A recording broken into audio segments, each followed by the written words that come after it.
Assalamualaikum. Waalaikumsalam warahmatullahi wabarakatuh. Dan apa? Ya, saya Pak Kiai. Silakan masuk. Iya. Apa cerita dan apa? Alhamdulillah. Sehat-sehat Pak Kiai. Sehat-sehat. Iya. Syukurlah. Selama sehat-sehat juga dan apa? Ini Masih sudah. kita berdialog di sini. Iya. Kalau dan apa tidak sehat, tentu tidak bisa berdialog. Iya. Nah, Ini yang saya tanyakan ini Pak apa Kiai. itu dan apa? Dari seorang wanita ini. Dari seorang wanita. Namanya Siti Nasrah. Iya, kalau Siti sudah jelas wanita. dan apa? Dari Endekang, Kabupaten Endekang. Iya, iya. Yang ditanyakan, kita ketahui bahwa rambut bagi wanita itu Iya, iya. adalah aurat. Menurut penceramah yang pernah saya dengar, Iya, iya. bahwa wanita itu yang sudah tua rambutnya sudah tidak aurat lagi. Iya, iya. Yang saya tanyakan, apakah memang betul begitu rambut punya batas? Ada yang menjadi aurat, ada yang tidak menjadi aurat. Iya, Bagaimana ini Pak Kiai? Jadi ada penceramah yang menjelaskan kalau rambut orang tua tidak lagi jadi aurat. Ya. Ya, kenapa begitu dan apa ya? Nah itulah. Yang kedua, sejak kapan yang tidak aurat? Iya, iya. Jadi kalau rambut anak muda ya aurat. Apa rambutnya kah atau kena mudanya atau kena tuanya? Itu. Nah, Itu. ini. Ya. Itu masalah menutup rambut dan apa? Iya. Pada dasar hukum tua atau muda sama. Oh iya. Yang tidak sama dan apa ada? Apa yang tidak sama? Rasa tertarik laki-laki. Oh iya betul. Tapi dia tua pakai yang tua tong tertarik. Jadi yang muda tidak tertarik sama yang tua. Yang muda tidak tertarik. Salah barangkali dan apa? Malah orang tua laki-laki tertarik pada yang muda. Oh begitu. Iya. Oh iya, kalau laki-laki Pak Kiai. Iya. Ini yang saya bilang, yang tua. Tertarik cuma sama tua. Ada tertarik sama tua. Jadi kalau begitu ada orang tua pacaran? Ada Pak Kiai, ada. Jadi begini dan apa? Itu masalah rambut dan apa? Tidak dibedakan laki tua atau muda. Iya. Jadi yang berbeda di situ hanyalah soal rasa ketertarikan seorang laki-laki adalah kepada wanita-wanita muda. Iya. Itu ya. Iya betul. Jadi memang kurang tertariknya seseorang laki-laki kepada wanita-wanita tua. Iya. Yang pertama karena sudah tua. Tidak ada lagi cantiknya kalau sudah tua dan apa? Iya, kecuali laki-laki cantik terus. Itu laki-laki dan apa? Wanita itu memang ada mempunyai kelainan-kelainan. Iya. Yang pertama, wanita semasa muda disebut montok. Iya. Jadi kalau dia masa montok itu memang masa-masa menarik bagi laki-laki. Iya, betul. Karena montoknya. Iya. Kemudian dan apa? Kalau sudah masa-masa tua, istilahnya sudah masa rontok. Oh, bukan montok lagi tapi rontok. Iya. Oh. Kalau sudah sampai pada masa rontok, memang rasa tertarik laki-laki sudah tidak. Oh, Disitulah barangkali mereka berpaham bahwa rambut wanita tua itu tidak apa-apa terbuka. Oh, iya. Tetapi kalau kita tetap berpegang dengan Al-Quran dan Nabah, karena tidak ada pembatasan, itu hanya soal gairah ya. Iya. Nah, dalam Al-Quran itu kan tetap wal yadribna bi khumurihinna ala juyubihinna. Iya. Kata-kata khumur itu dan Nabah disebut orang kudung. Iya, kudung. Kerudung atau mukena. Iya. Telekung. Iya. Nah, itu fungsinya ada 3 dan Nabah. Ada 3. Yang pertama menutup rambut. Jadi rambut perlu tertutup. Nah, itu menurut Al-Quran. Karena itu aurat. Nah, itu. Dan yang kedua menutup anting-anting. Menutup anting-anting. Iya. Oh iya. Itu perhiasan. Fungsinya khumur itu. Iya. Menutup perhiasan. Iya. Yang kedua, yang ketiganya menutup leher. Menutup leher. Nah, itu dan itu maksud daripada khumur, tujuan daripada khumur dalam Al-Quran. Tapi sekarang Pak Kiai, kalau wanita-wanita ke pesta-pesta perkawinan, justru memperlihatkan apa? Perhiasan. Bagaimana itu? Itulah Denaba. Iya. Kadang-kadang konsep hidup orang Islam tidak sesuai dengan Al-Quran. Iya. Dan yang ketiga, ala juyubihinna. Nah, jadi pakaian itu juga, khumur itu harus dapat menutup juyub. Oh iya. Itu. Juyub itu apa Pak Kiai? Juyub. Itu lobang di antara kedua susu. Nggak ada lobangnya Pak Kiai. Bukan lobang yang maksud seperti bisa tembus dan apa. Iya. Tapi karena membunggul kiri kanan, di tengahnya ada seperti lobang. Oh begitu. Itu namanya juyub. Itu harus tertutup oleh khumur. Iya. Namun tidak saja khumur yang menutupnya, tetapi yang disebut dalam surat Al-Ahzab ayat 54 itu jalabibihinna juga sudah dapat menutupinya. Oh iya. Karena jalabibihinna itu diterjemahkan dan naba adalah baju kurung. Iya. Jadi baju juga sudah menutupi juyub itu. Ditambah lagi dengan khumur, dengan kudung. Dengan kudung, maka tertutuplah dia dua-dua. Itu dan naba. Gitu. Jadi yang pertama rambut. Ya. Itu fungsinya ditutup. Iya, memang cantik dilihat. Iya. Sekarang bagaimana penjual sampo Pak Kiai? Apakah mereka tidak berdosa itu? Oh, enggak dan apa?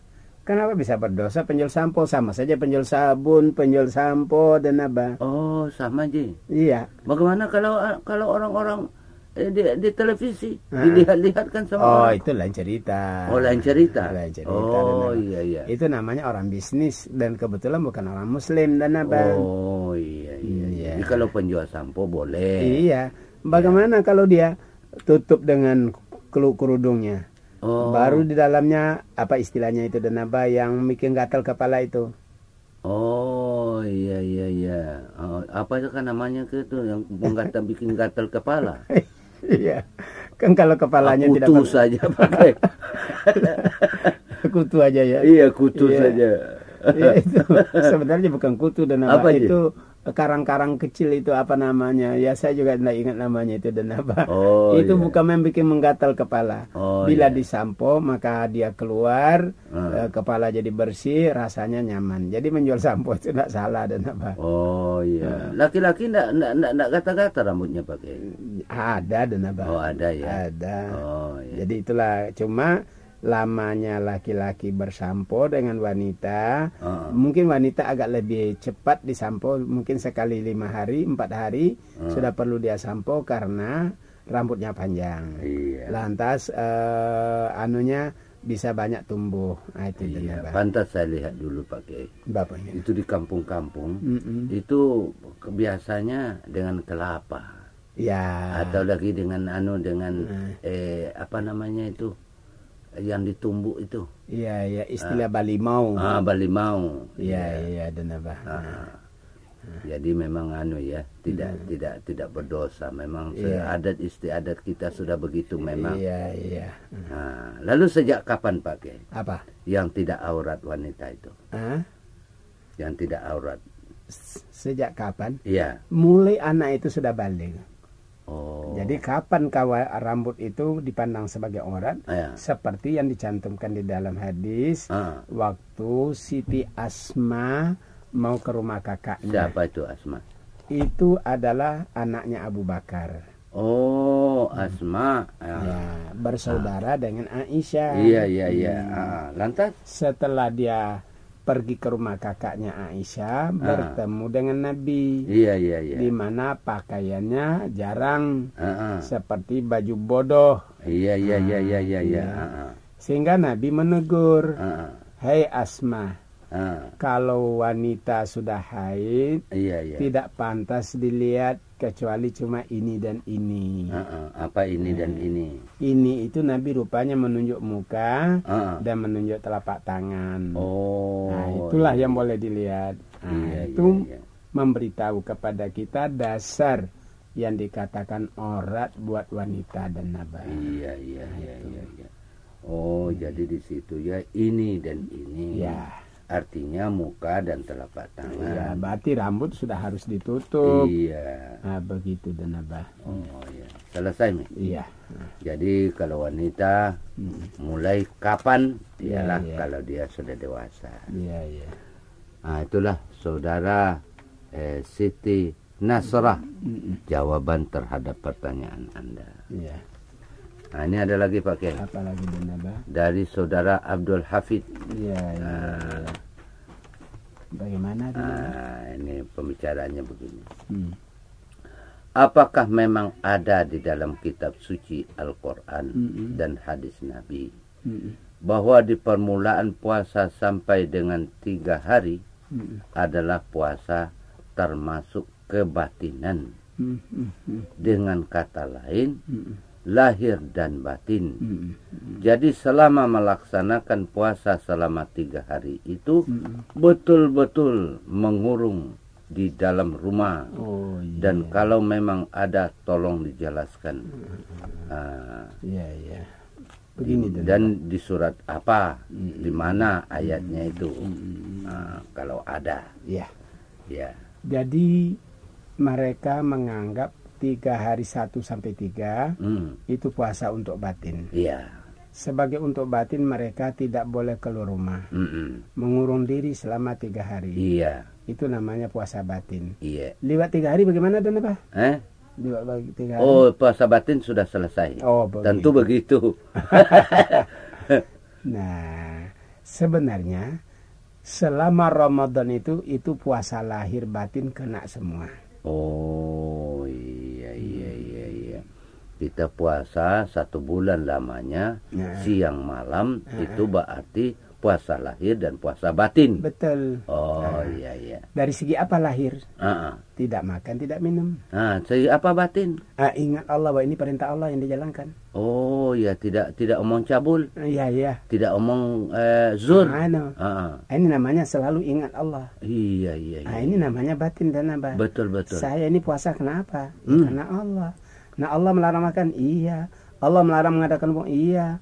Allah melarang melihat yang tidak baik, iya. Nah, semuanya dijalankan. Ini namanya puasa lahir batin, bukan hanya 3 hari. Kalau begitu, itu pasti orangnya menjadi takwa. Disitulah dia sampai ke derajat takwa. Iya, betul dan apa? Imam Ghazali menamakan puasa khawasil khawas. Artinya? Puasa yang istimewa. Orang-orang yang istimewa puasanya begitu.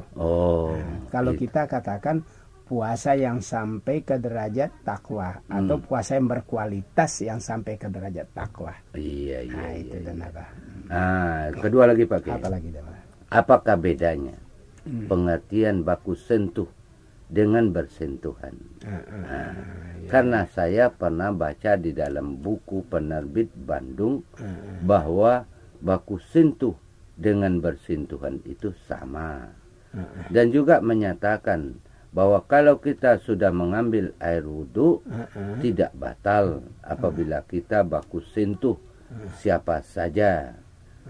Apalagi kalau cuma istri. Jadi dalam hal ini mohon Pak Kiai dan Naba dijelaskan apakah batal atau tidak. Karena kita baku sentuh dengan yang bukan muhrimnya. Nah, ini Abdul Hafid Pak Kiai. Kopral 1. Oh, dari anu ini. Dari mana? Dari John Rinif. John Rinif di daerah. Dari mana ini? Dari 726.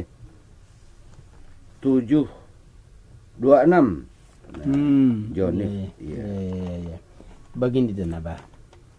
Kalimat bersentuhan laki dan perempuan. Apakah itu namanya baku sentuh atau bersentuhan?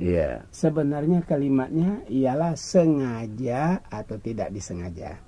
Ada bersentuhan dengan sengaja, ada yang tidak sengaja. Ada yang tidak sengaja bersentuhan. Iya. Nah, sekarang berlainan jenis. Suami dengan istri bersentuhan. Iya. Nah, apakah itu batal wudhunya? Oh, iya. Itu persoalan. Iya. Itu persoalannya. Persoalannya dan apa? Iya. Masalah ini memang termasuk masalah khilafiyah. Oh, iya, masalah khilafiyah. Dalam Al-Qur'an kalimat pada surah An-Nisa ayat 34, aula mastumun nisa. Artinya, kalau kamu sudah lamas perempuan, maka kamu harus berwuduk lagi. Bagaimana kalau tidak lamas, Pak? Kalau tidak lamas, tidak berwuduk. Kalau dilamas, mesti berwuduk. Apa itu lamas? Tinggal itu yang Dana tanya. Apakah itu lamas? Di sini pangkal perbedaan pendapat. Oh, iya. Ada yang menerjemahkan lamastum ini dengan makna bersentuhan kulit. Iya. Jadi kalau kulit bersentuh laki dan perempuan, maka wuduknya batal. Iya. Iya. Bagaimana kalau rambut yang bersentuhan? Iya. Nah, dijawab kalau rambut yang bersentuhan tidak batal wuduk. Iya, sebab rambut, Ya, bukan kulit. Iya. Bagaimana kalau kuku laki-laki bersentuh sama kuku perempuan? Iya. Dia bilang tidak batal wuduk. Iya. Bagaimana kalau gigi laki-laki tersentuh sama gigi perempuan? Iya. Nah, bagaimana menurut Naba? Tidak batal wuduk. Tidak batal wuduk karena sebab gigi. Bukan kulit. Asal bibirnya tidak kesentuhan. Iya. Begitu dan Naba ya. Nah, sekarang itu golongan yang mengatakan batal. Jadi kalau gigi katanya sentuh sama gigi itu tidak batal. Iya. Bisa gitu dan Naba, bisa gigi sama gigi bersentuh. Bisa. Tapi apakah tidak bersentuh bibir itu? Tidak bersentuh, Pak. Panjang sekali giginya orang itu. Atau gigi palsunya laki dengan gigi palsunya perempuan tidak batal itu, Pak. Iya. Sekarang itu golongan yang mengatakan batal. Tapi golongan yang mengatakan tidak batal, mereka menerjemahkan ayat itu lamastum itu seperti tafsir Ibnu Abbas. Bukan dengan makna lamsun, sentuh kulit. Oh, iya. Jadi berubah pengertian aula ya. Aula mastum. Ya. Lamastum itu menurut dia bukan sentuh kulit tapi jamaktum. Jamaktum. Lamastum bermakna jamaktum. Arti jamaktum banyak. Bukan. Apa sih? Mengadakan hubungan. Mengadakan hubungan. Saya pikir jamak Indonesia. Kan jamak Indonesia kan banyak, Pak. Iya, betul. Jadi lamastum bermakna jamaktum artinya mengadakan hubungan. Karena jamaktum itu artinya berkumpul dan apa? Iya, kumpul dua-dua. Itu baru batal wudhu. Jadi bersentuh kulit tidak. Itu pendapat ya. Kemudian mereka juga menggunakan teori dari bahasa Arab. Iya. Bagaimana teori bahasa Arab? Itu wata'a memijak dan apa? Wata'a memijak. Memijak. Hujrati lantai. Wata'atul hujrati memijak lantai. Iya. Tetapi kalau diganti dengan nisa kalimat hujrah. Jadi kalau memijak lantai dengan apa dan apa? Memijak lantai dengan kaki. Itu. Ya. Tapi kalau hujrati diganti dengan an-nisa, wata'atun nisa. Iya. Apa terjemahnya dan apa? Memijak perempuan. Dengan kaki juga kayak itu. Iya. Oleh sebab itu kalimat lamastum dengan ada kalimat an-nisa di belakang, terjemahnya tidak lagi letterlik. Iya. Sudah yang tersirat di belakang yang tersurat. Itu. Begitu dan apa? Pandangan ahli-ahli hukum tentang wata'atun nisa dengan lamastumun nisa. Iya. Begitu dan apa ya? Kemudian dibuktikan lagi dengan hadis. Yang mana di dalam hadis yang diriwayatkan oleh Abu Daud menyatakan anan Nabi sallallahu alaihi wasallam yuqabbilu ba'da azwajihi yusolli wala yatawadda. Artinya Pak Kiai? Adalah Nabi mencium akan istrinya, kemudian dia sholat dan dia tidak beruduk lagi. Oh iya, karena sayangnya Nabi kepada istri. Iya, dan jadi contoh buat kita. Apakah mencium itu karena sayang atau karena apa? Dan Karena sayang. Gitu, karena sayang Pak. Iya. Contoh buat kita. Apakah kira-kira sama mencium istri yang mencium anak dan apa? Oh, enggak sama. Apa? Kalau mencium anak itu kenapa? Karena kasihan. Cium istri? Karena sayang. Oh gitu ya.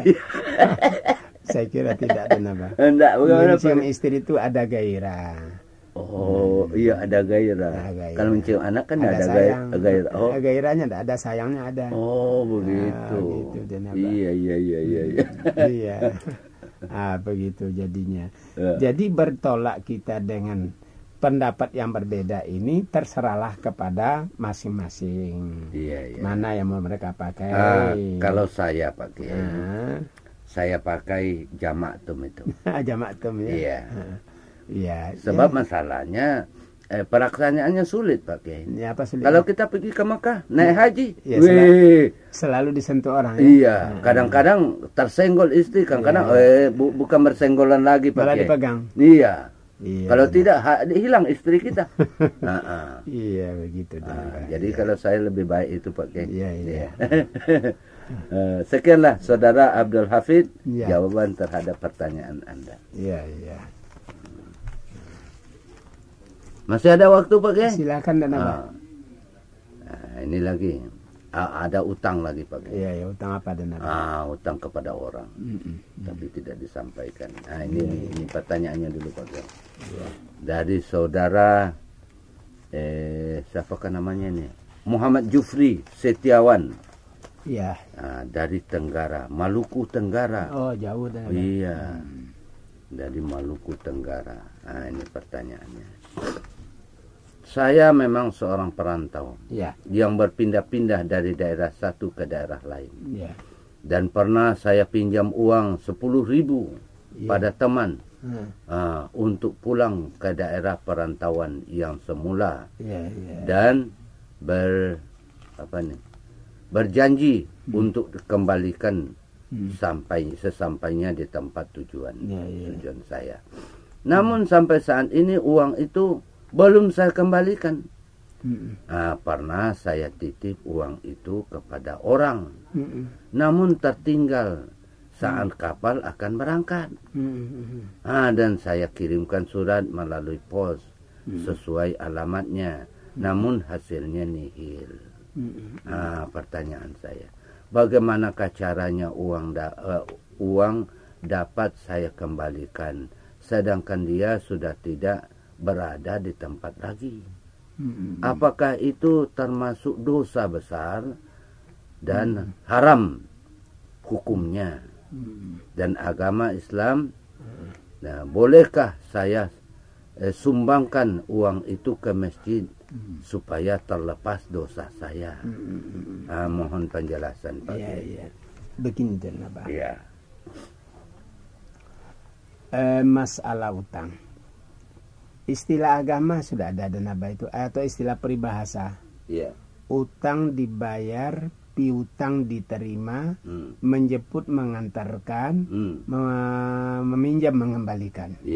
Itu sudah istilah bahasa yang menggambarkan kehidupan sosial masyarakat. Adat utang dibayar, adat piutang diterima, adat menjemput mengantarkan, adat meminjam mengembalikan. Oh iya. Ada lagi Pak Kiai. Apa? Utang emas di negeri orang, utang hujan batu di negeri sendiri. Lebih baik hujan batu. Iya. Silakan. itu keterlaluan. Hujan emas di kampung orang, hujan batu di kampung sendiri, lebih baik di kampung sendiri. Itu silakanlah. Itu dalam istilah kerinduan. Oh iya, istilah rindu dan apa? Biar hujan batu baku hantam di kepalanya, mau dia datangi juga. Iya. Itu karena rindunya. Sebenarnya itu tidak sesuai dengan kenyataan lagi. Iya. Nah, bagaimana? Utang tadi sudah dibayar. Sekarang jalan yang harus dia tempuh. Karena itu dan apa? Bila kita berutang. Harus cepat dibayar. Sebab itu tidak mustahil orang yang bersangkutan itu meninggal atau pindah rumah. Namun cara membayarnya sekarang adalah melalui surat, melalui RK-nya. Oh, melalui RK. Ditujukan ke RK-nya. Saya perlu bertemu dengan nama Sianu. Minta Bapak RK memberikan penjelasan di mana alamatnya sekarang. Nah, itu surat dikasih sekaligus perangko. Supaya dia dapat kirimkan. Nah, tinggal dia mengisi saja nama Sianu, sudah diketikkan sekali, tinggal dia tulis tangan aja sebagai jawaban. Sudah itu dia masukkan ke pos. Yang bernama Sianu. Nah, tinggal dia tulis jalan itu, alamat, nomor itu sudah terisi begitu, sudah. Begitu dan Abah. Jadi harus ada usaha. Sebab utang itu dalam Islam berat sekali dan Abah. Coba bayangkan di dalam satu hadis riwayat Imam Ahmad. Nafsul mu'mini mu'allaqatun bidaini hatta yuqda anhu. Nyawa orang mukmin tergantung disebabkan utangnya sampai dilunasi utang-utang itu. Bila dimasukkan ke pos pada dasar ke masjid dan sebagainya, sebenarnya utang itu tidak terbayar. Karena bukan kepada orang yang berutang. Betul. Itu sekadar jalan pemuas. Kalau nanti di akhirat diperhitungkan antara dosa dan pahala, masih ada pahala penutup dosa. Kan itu saja berpikirnya orang. Pada dasarnya tidak tepat. Kita harus ada usaha-usaha. Nah, begitu dan Abah. Dia tidak tahu alamatnya lagi. Nah, itulah saya katakan tadi, karena alamatnya orangnya sudah pindah. Kepindahan yang bersangkutan kemungkinan karena terlambatnya kita membayar utang. Jadi dikirim surat ke sana ke RT-nya. Itu. Ya kan RT yang terkecil Pak Kiai. Iya betul. Nah, RT-nya lah nanti yang memberitahu bahwa si Anu itu pindah ke sana. Supaya kita dapat membayar utang kepada alamatnya yang baru. Begitu dan Abah. Iya betul itu Pak Kiai. Sebab masalahnya jadi persoalan sampai di akhirat. Iya betul. Bukan hanya di dunia, tapi sampai akhirat. Nah, ini lagi Pak Kiai. Sudah selesai anunya. Iya. Ada dari Pak. Dari mana? Dari Sinjai Barat. Sinjai Barat. Kalau begitu sudah waktu Pak Kiai. Baik dan Abah. Saya permisi dulu dah. Sama-sama. Assalamualaikum. Waalaikumsalam warahmatullahi wabarakatuh.